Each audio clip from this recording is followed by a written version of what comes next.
பொதுவாக எந்த ஒரு ஃபங்க்ஷனாக இருந்தாலும் உணவு வந்து ரொம்ப முக்கியமான ஒரு இது. அதனாலே நாங்கள் உங்கள் இதுக்கு முன்னாடி வந்த ஃபங்க்ஷனில் சாப்பிட்டுட்டு வந்து நீங்கள் தான் பண்ணணும் அப்படின்னு முடிவு பண்ணிட்டோம். அதே மாதிரி எந்த ஒரு குறையும் இல்லாமல் வந்து அருமையான உணவு, எல்லாரும் சாப்பிட்டவங்க எல்லாரும் வந்து வயிறார வாழ்த்திட்டு போனாங்க. அதுதான் நமக்கு முக்கியம். ஸோ உங்களுக்கும் அதுதான் முக்கியம்னு நினைக்கிறேன். அது வந்து சக்ஸஸாக பண்ணிட்டீங்க நீங்கள். ரொம்ப நன்றி சார். இதுக்கு முன்னாடி எங்கே டேஸ்ட் பண்ணீங்க சார் வீனஸ் கேட்டரிங் ஃபுட்டை? இவங்க மனைவியுடைய தம்பி குழந்தையுடைய முதல் பிறந்தநாள் விழா அங்கே வந்து நீங்கள் பண்ணியிருந்தீங்க. அங்கே வந்து சாப்பிட்டுட்டு வந்து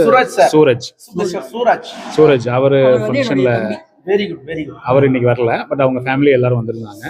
அதனால ரொம்ப அருமையாக அங்கே இருந்தது. அதை பார்த்துட்டு சரி நீங்கள் தான் பண்ணணும், ஆனால் வந்து எங்களுக்கு ஏற்ற மாதிரி சவுத் இந்தியன் ஃபுட்டாக எல்லாமே இருக்கணும் அப்படிங்கிறதுக்காக தான் கஸ்டமைஸ் பண்ணி சொன்னோம். நீங்கள் இது வரைக்கும் பண்ணாத ஒரு டிஷ்ஷை கூட நீங்கள் வந்து அருமையாக பண்ணி நல்ல பேர் வாங்கிட்டீங்க. ரொம்ப நன்றி.